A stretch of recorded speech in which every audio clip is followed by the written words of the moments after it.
Bismillahirrahmanirrahim. Assalamualaikum warahmatullahi wabarakatuh. Kami dari kelompok A Akuntansi Keuangan Menengah 1 kelas K013. Di sini kami akan memaparkan exercise week 9 di mana kita akan menjelaskan soal P9.1 dan P9.2 serta pembuatan soal yang relevan dengan bab yang kita paparkan beserta jawabannya. Jadi sebelum itu izinkan saya dan kelompok saya memperkenalkan diri terlebih dahulu. Baik, di sini ada 6 anggota kelompok kami, yaitu ada Eka Melina dengan NPM akhir 145, lalu ada Ismena Edrea Azaria dengan NPM akhir 228, lalu ada Rizky Lamtamasitorus dengan NPM akhir 243, lalu ada saya sendiri, Muhammad Fikri Raka Andarwa dengan NPM akhir 250, lalu ada Jenny Regiza Balkis dengan NPM akhir 276, dan ada Dewinta Trisna Putri dengan NPM akhir 411. Langsung saja kita masuk ke soal P9.1. Oke, di sini kita akan membahas mengenai net reliable value dan lower of cost net reliable value. Jadi di sini untuk soalnya Remers SE memproduksi meja tulis, sebagian besar meja perusahaannya adalah model standar dan dijual berdasarkan harga katalog. Di tanggal 31 Desember 2022, data meja ini muncul. Nah, itu untuk datanya ya, untuk A, B, C, dan D. Nah, di sini katalog di tahun 2022 ini berlaku hanya hingga November 2022. Dan di katalog tahun 2023 mulai berlaku sejak 1 Desember 2022. Untuk harga katalog ini adalah harga neto setelah diskon umum.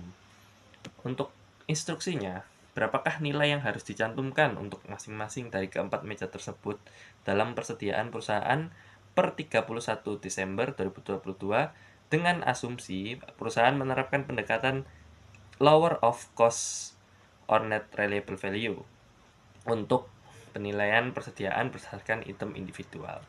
Jadi di sini kita akan membahasnya di slide selanjutnya. Nah, jadi di sini kelompok kami sudah membuat tabelnya, di mana karena ini penjualannya per 31 Desember 2022, jadi kita menggunakan harga katalog yang di 2023 karena harga ini berlaku saat barang akan dijual nanti. Untuk Vivo Cost ini sebagai modal awal kita yang ada 470, 450, 830, dan 960.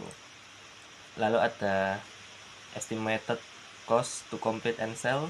Ini biaya untuk bersih-bersih atau biaya kirim agar barang dapat berlaku. Nah, untuk rumusnya di sini net reliable value ini menggunakan harga jual estimasi atau yang 2023 katalog selling price ini, lalu dengan bukan Vivo, yang estimated cost ini tadi ya.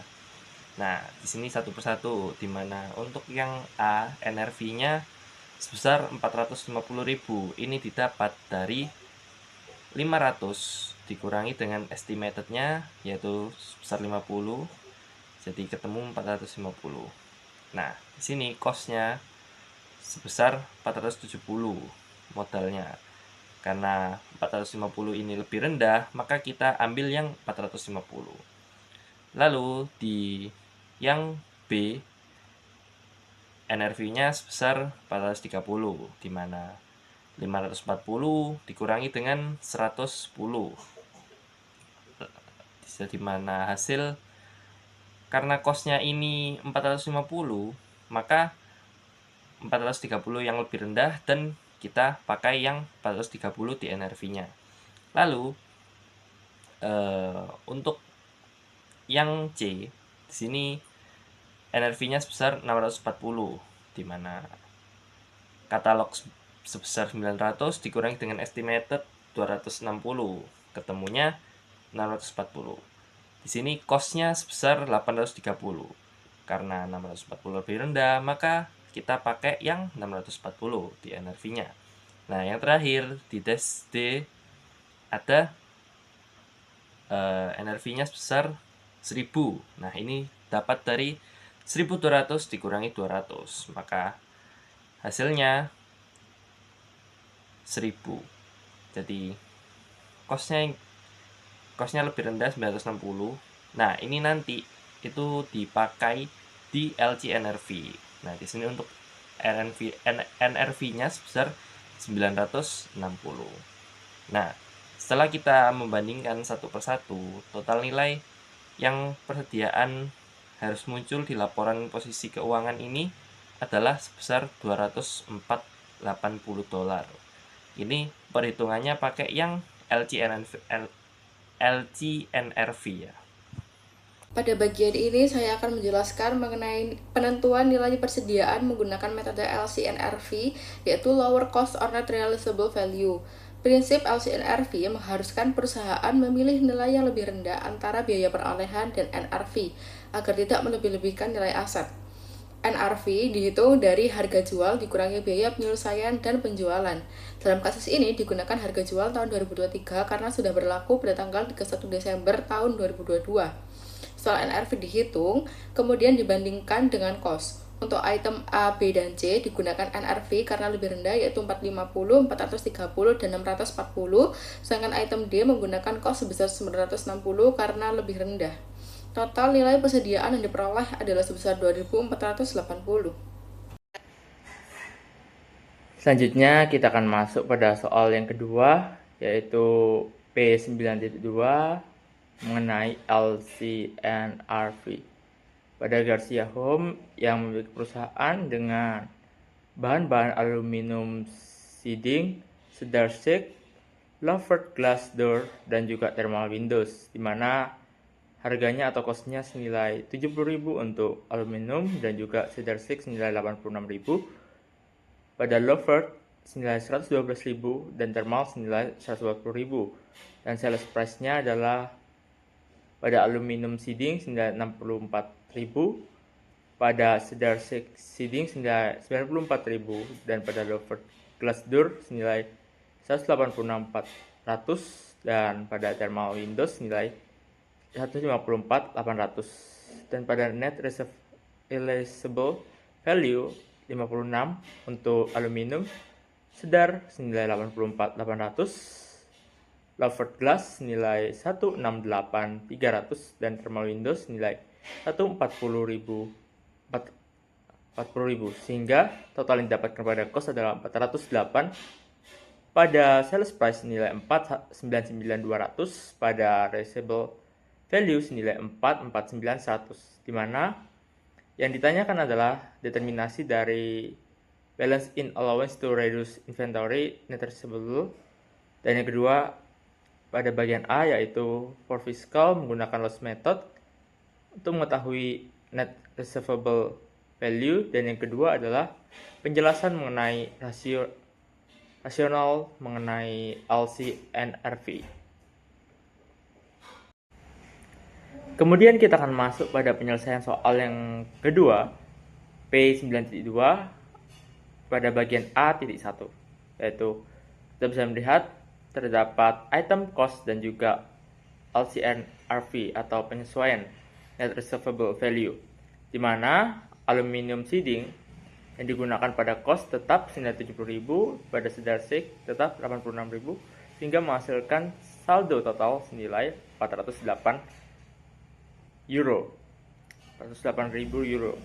Sedangkan pada net receivable atau LCNRV digunakan harga terendah, yaitu aluminium siding senilai 56.000, cedar shake senilai 84.800, louvered glass senilai 112.000, thermal windows senilai 140.000, dan dihasilkan totalnya senilai 392.800 dengan selisih yaitu 5.200 atau saldo allowance yang dibutuhkan. Diketahui bahwasannya saldo akhir yang dihasilkan adalah 5.200. 15.200, sedangkan allowance yang terjadi sebelum disesuaikan adalah 27.500, sehingga terjadi penurunan allowance senilai 12.300, sehingga bisa dicatat dalam jurnal yaitu loss to decline of inventory allowance senilai 12.300 dan allowance to reduce inventory senilai 12.300. Sehingga pada pembahasan kali ini, pada bagian A dapat disimpulkan bahwasannya terdapat penurunan allowance pada akun penyisihan atau kontra pada aset, yang bisa diasumsikan bahwasannya Garcia akan mencatat keuntungan atau gain atau recovery of inventory loss yang terjadi sejumlah 12.300 euro. Selanjutnya adalah penyelesaian soal 2 P9.2 yang B. Alasan penggunaan aturan LCNRF.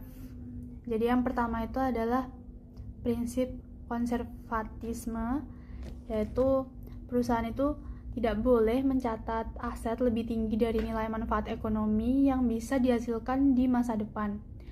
Jika nilai pasarnya itu atau NRF turun di bawah biaya perolehan, kerugian itu harus segera diakui. Terus yang kedua ada relevansi. Jadi LCNRF itu memastikan laporan keuangan menyajikan nilai persediaan yang lebih realistis berdasarkan apa yang diharapkan akan diterima dari penjualan tersebut setelah dikurangi biaya penyelesaian dan penjualan. Yang ketiga, pengakuan kerugian itu tepat waktu. Jadi kerugian utilitas atau nilai persediaan diakui pada periode saat penurunan nilai tersebut terjadi, bukan pada saat barang tersebut terjual nantinya. Baik, saya akan menjawab pertanyaan nomor 3, yakni membuat soal serta jawabannya. Dari hasil diskusi kelompok kami memilih untuk membuat soal dengan tema persediaan dengan metode laba kotor, dengan soal sebagai berikut. Gudang milik Vosbre NV mengalami kebakaran pada tanggal 30 April yang menghancurkan seluruh persediaan. Data akuntansi yang tersedia adalah yang pertama ada persediaan awal pada tanggal 1 Januari sebesar $150.000. Yang kedua ada pembelian bersih dari Januari sampai April $500.000. Lalu ada penjualan dari Januari sampai April $700.000. Yang terakhir ada margin laba kotor normal, yakni sebesar 35% dari penjualan. Lalu kita disuruh untuk mengestimasi nilai persediaan yang hancur terbakar. Pertama, kita bisa menghitung barang tersedia untuk dijual, yakni total nilai barang yang ada di gudang sebelum dikurangi oleh penjualan dengan cara persediaan awal ditambah pembelian, yakni $150.000 ditambah dengan $500.000 menghasilkan $650.000. Lalu langkah kedua, kita bisa menghitung estimasi laba kotor, yakni penjualan dikali dengan persen laba kotor. $700.000 dikali dengan 35% menghasilkan $245.000. Yang selanjutnya saya akan melanjutkan pembahasan pada soal persediaan dengan metode laba kotor. Langkah penyelesaian yang ketiga yaitu kita menghitung estimasi beban pokok penjualan atau HPP-nya untuk mengetahui biaya dari barang yang sudah terjual. Caranya yaitu penjualan dikurangi dengan estimasi laba kotor. Penjualannya sebesar $700.000 dikurangi dengan $245.000 menghasilkan sebesar $455.000. Nah, langkah yang keempat kita menghitung estimasi persediaan akhir atau barang yang sudah terbakar. Nah, ini adalah selisih antara barang yang tersedia dengan barang yang diestimasikan terjual adalah barang yang seharusnya masih ada di gudang saat kebakaran terjadi. Caranya yaitu barang yang tersedia untuk dijual dikurangi dengan estimasi HPP. Sama dengan $650.000 dikurangi dengan $455.000 menghasilkan sebesar $195.000. Nah, jadi di sini estimasi nilai persediaan yang hancur akibat kebakaran tersebut pada tanggal 30 April adalah sebesar $195.000. Nah, sekian pemaparan dari kelompok kami mengenai bab 9 dengan soal P9.1, P9.2, dan pembuatan soal beserta jawabannya. Mohon maaf apabila yang kami sampaikan masih memiliki banyak kekurangan. Sekian dari kami. Wassalamualaikum warahmatullahi wabarakatuh.